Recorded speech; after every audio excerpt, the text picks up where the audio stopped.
Hi everyone, आप सभी को पता होना चाहिए कि दोस्तों पिछले साल एक दिन पहले पेपर वायरल हो गया था, वो भी दोस्तों हमारे प्लेटफॉर्म पे। नहीं पता है तो आप अपने सीनियर से पूछिए। अगर आपको सीनियर नहीं आपके घर के आसपास में, तो एक बार आप प्लेलिस्ट में जाकर देखिए कि एग्जाम कब था और मैंने वीडियो को कब अपलोड किया था। इसी तरह से दोस्तों पिछले साल की तरह इस बार भी आप लोगों का पेपर वायरल होने की संभावना है। तो इस वीडियो को आप लोग शुरू से लेकर अंत तक देखेंगे, चाहे वो ऑब्जेक्टिव का हो या सब्जेक्टिव का हो। बहुत इंपॉर्टेंट होगी आपके पेपर के अकॉर्डिंग। तो आइए सर बात करते हैं क्वेश्चन की ओर। दोस्तों मेरी एक बात को सबसे पहले आप लोग ध्यानपूर्वक सुने, तब मेरे भाई आप लोगों को समझ में आएगा। देखिए दोस्तों, अगले साल क्या हुआ था ना कि आपका जो पाकुड़ डिस्ट्रिक्ट में जो प्री बोर्ड का एग्जाम हुई थी ना, उसी प्री बोर्ड के एग्जाम को उठा के ना, क्वेश्चनों को उठा के फाइनल एग्जाम में डाल दिया था। यानी इससे अब हमें पता चल रहा है कि जैक बोर्ड कोढ़िया बोर्ड है, यानी जैक बोर्ड क्वेश्चन नहीं बना पाते वैसे ही से, है ना। तो हम चाह रहे दोस्तों कि जितने सारे इस साल प्री बोर्ड का एग्जाम हुए अलग अलग डिस्ट्रिक्ट में, चाहे वो पाकुड़ का हो, गोड्डा का हो, रांची का हो, दुमका का हो, हजारीबाग का हो या गिरिडीह या धनबाद का, किसी भी अगर डिस्ट्रिक्ट की हमारे पास क्वेश्चन आई है, मैं चाहता हूं दोस्तों कि आप लोगों को मैं जल्दी जल्दी अपलोड कर दूं, ताकि दोस्तों आप लोगों के पास ये सारे मैसेज पहुंच सके। तो आइए सर बिना देर के, अगर आप लोग चाहते तो कमेंट में जरूर बताइएगा भाई।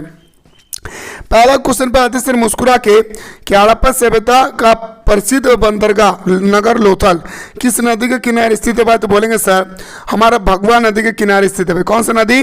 भगवा नदी आपका राइट आंसर होगा। आपसे पूछा गया है कि विशाल स्नानगर का अवशेष कहाँ पे मिला है? तो मोहनजोदाड़ो में। कहाँ पे मेरे भाई? तो बोलेंगे सर मोहनजोदाड़ो। बहुत ही प्यारा सा क्वेश्चन है और आपको एग्जाम हॉल में दोस्तों ऐसा ही क्वेश्चन देखने को मिलेंगे। किस शिलालेख से अशोक द्वारा कलिंग विजय का पता चलता है? तो मैंने आप लोगों को बताया था दोस्तों कि 13वें शिलालेख से अशोक के विजय भाई पता चलता है भाई। ठीक है, एक एक चीजों को दोस्तों याद रखिएगा। क्वेश्चन कहीं से भी आए छोड़कर नहीं आना भाई। जितना बता रहा हूँ ईमानदारी पूर्वक करते रहिए भाई। ठीक है, इंडिया के नमक ग्रंथ की रचना किसने किया था? बहुत प्यारा सा क्वेश्चन है। क्वेश्चन क्या कहते हैं मेरे भाई कि इंडिका नमक ग्रंथ की रचना कौन किया था? ये बहुत इंपॉर्टेंट है। तो बताएंगे सर आपका मेगास्थनीज जी ने किया था। किसने किया था मेरे भाई? तो मुस्कुराकर बोलेंगे सर मेगास्थनीज ने किया था। आइए गुरुजी, आपकी स्क्रीन पर अगला क्वेश्चन है कि रामायण के मौलिक रचनाकार कौन है? मतलब रामायण को लिखने वाला कौन था? तो बताएंगे सर वाल्मीकि ने रामायण लिखा था। और वेद व्यास ने दोस्तों आपका क्या लिखा था भाई? तो बोलेंगे सर वेद व्यास ने लिखा था महाभारत, जो सांस्कृतिक भाषा में लिखा गया था। कमेंट सेक्शन में बताएंगे कि रामायण किस भाषा में लिखा गया था, ये आप लोग कमेंट में जरूर बताएं। अगला, महाभारत का युद्ध कितने दिनों तक चला था मेरे भाई? तो 18 दिनों तक चला था। अगला, गौतम बुद्ध का जन्म कहाँ हुआ था मेरे दोस्त? तो गौतम बुद्ध का जन्म हुआ था मेरे भाई कहाँ? लुम्बिनी। याद रखिए भाई, कहाँ बोलेंगे भाई? कपिलवस्तु के लुम्बिनी ग्राम में। ठीक है, अगला क्वेश्चन में बात करते सर। क्वेश्चन नंबर नेक्स्ट है सर कि जैन धर्म के 24वें तीर्थकर कौन थे? तो जैन धर्म के 24वें तीर्थकर थे महावीर स्वामी जैन, प्रथम थे ऋषभदेव और 23वें थे हमारा पारसनाथ। ठीक है ना। सांची मध्य प्रदेश के किस जिले में स्थित है भाई? देखिए दोस्तों, सांची मध्य प्रदेश के रायसेन जिले में स्थित है भाई। क्या बोलेंगे सर? सांची मध्य प्रदेश के रायसेन जिले में स्थित है भाई। ठीक है ना। अगला क्वेश्चन प्यारे, बहुत इंपॉर्टेंट क्वेश्चन है। तहकीक हिंद के लेखक कौन है? कई बार ये क्वेश्चन पूछा जा चुका है मेरे भाई। तो मोहब्बत से बोलेंगे सर इसका जो राइट आंसर होगा अल-बिरूनी इसका राइट आंसर होगा। क्या होगा सर आपका? अल-बिरूनी दोस्तों इसका राइट आंसर हो जाएगा। अगला आते सर इब्न बतूता कहाँ के निवासी थे भाई? तो इब्न बतूता दोस्तों मोरक्को के निवासी थे। तो अगर आप लोग चाहते कि सर हाँ अलग अलग डिस्ट्रिक्ट में अभी तक जितने सारे एग्जाम हुई है भाई प्री बोर्ड का, सर हम लोगों को दिखाइए, तो कॉमेंट सेक्शन में मेरे दोस्तों सबको ही एक बार दबा करके कॉमेंट करेंगे सर सच में आप हम लोगों को दिखाइए सर। तो मेरे दोस्तों मैं आप लोगों को दिखाने की पूरी कोशिश करूंगा। बस सर थे दोस्तों कि आप लोगों को सपोर्ट की जरूरत है। आप लोग कमेंट सेक्शन में जरूर कमेंट करेंगे मेरे दोस्त, क्योंकि आप लोगों के कमेंट से हमें ताकत मिलती है। मैं कई बार बोल चुका हूं भाई, है ना। तो इसलिए मेरे भाई आप लोग कमेंट सेक्शन में जरूर अपना अपना राय को मेंशन करें और मैं वही क्वेश्चन बताऊंगा दोस्तों पिछले साल की तरह जो आपके पेपर में पूरी आने की संभावना है भाई। ठीक है, चलिए भाई अगला क्वेश्चन है सर कि बीजक नामक ग्रंथ में कितने उपदेश संग्रहित है? खतरनाक क्वेश्चन भाई, याद रखिएगा। बीजक मेरे दोस्तों याद रखिएगा, बीजक हमारा कबीर से संबंधित है भाई। क्या बोलेंगे सर?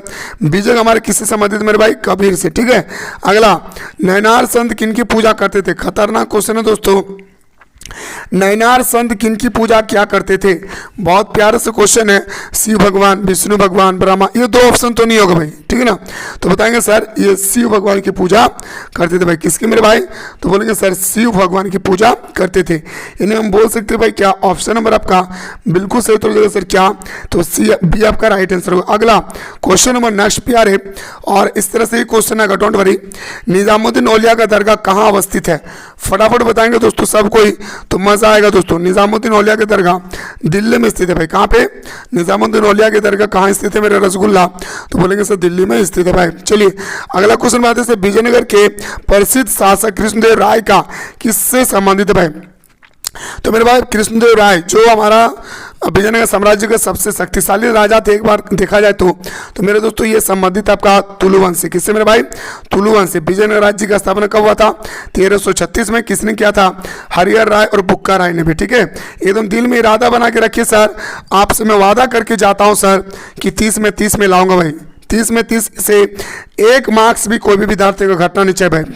अगला क्वेश्चन है सर कि किस मुगल सम्राट ने तंबाकू पर प्रतिबंध लगाया था?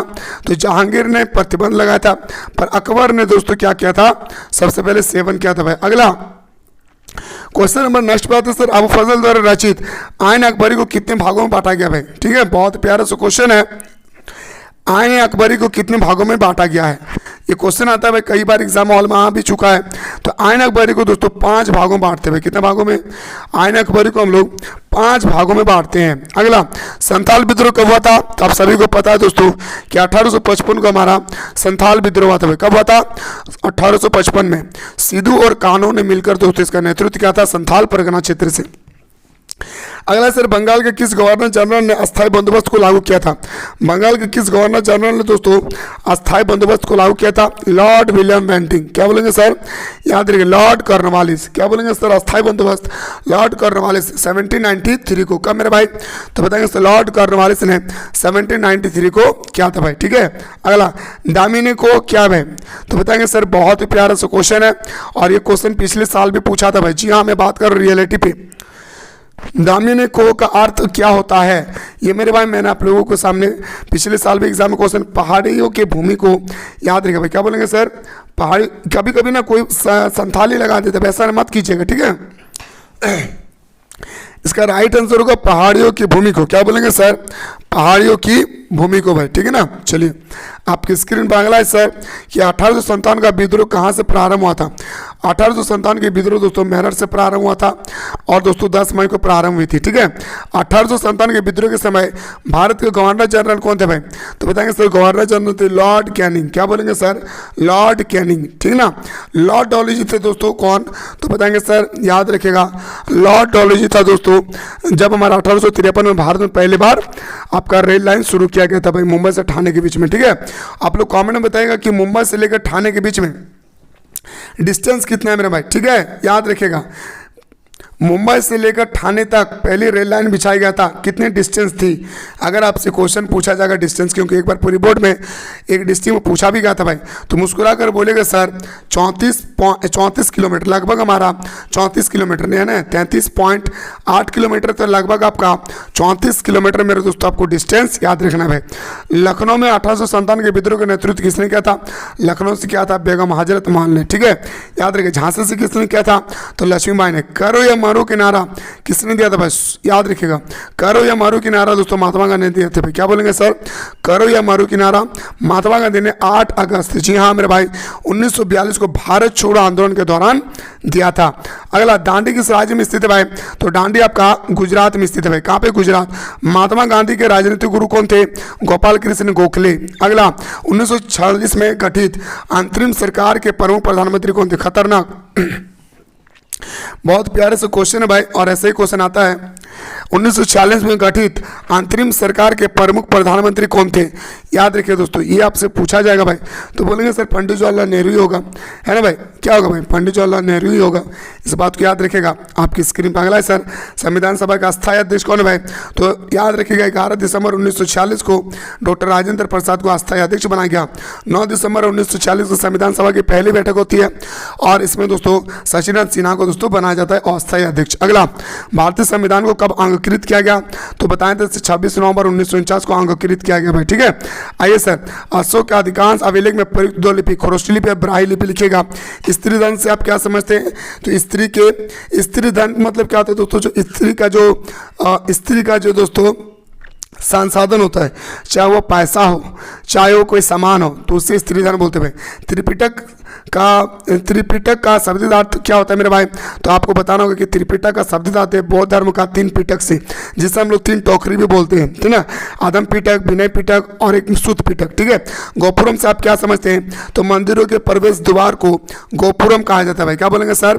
मंदिरों के प्रवेश द्वार को गोपुरम कहा जाता है भाई। क्या बोलेंगे सर? मंदिरों के प्रवेश द्वार को गोपुरम कहा जाता है भाई, ठीक है ना। 1857 के विद्रोह में भाग लेने वाले 2 पुरुष, तो बताएंगे सर 77 बहादुर शाह जफर, 2 महिला बेगम हजरत महल और रानी लक्ष्मीबाई। और संथाल विद्रोह के प्रमुख नेता कौन थे भाई? तो संथाल विद्रोह के प्रमुख नेता थे सिद्धू और कान्हू। उद्देश्य प्रस्ताव कब और किसने पेश किया था? तो उद्देश्य प्रस्ताव पेश किया था दोस्तों पंडित जवाहरलाल नेहरू ने। याद रखिए दोस्तों, पंडित जवाहरलाल नेहरू ने कब किया था मेरे भाई? तो 13 दिसंबर 1946 को। जालियांवाला बाग हत्याकांड कब हुआ था मेरे भाई? तो 13 अप्रैल 1919 को। कहाँ पे? अमृतसर में। कहाँ पे मेरे भाई? अमृतसर। सब्जेक्टिव की बात करते हैं मेरे भाई, मोहनजोदड़ो के नगर नियोजन योजना का संक्षिप्त वर्णन करें।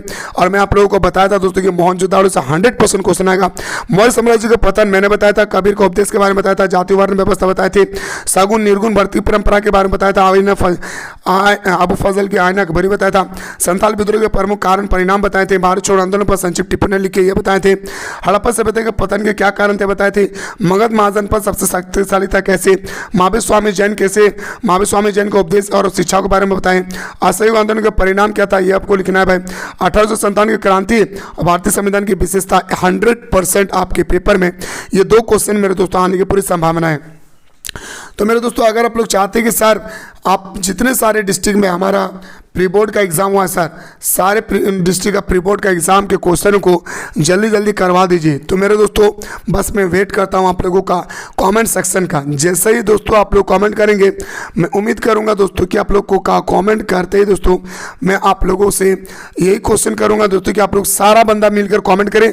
मैं अगला क्वेश्चन बताने का पूरी प्रयास करूँगा। मुलाकात करते दोस्तों एक नया क्वेश्चन के साथ।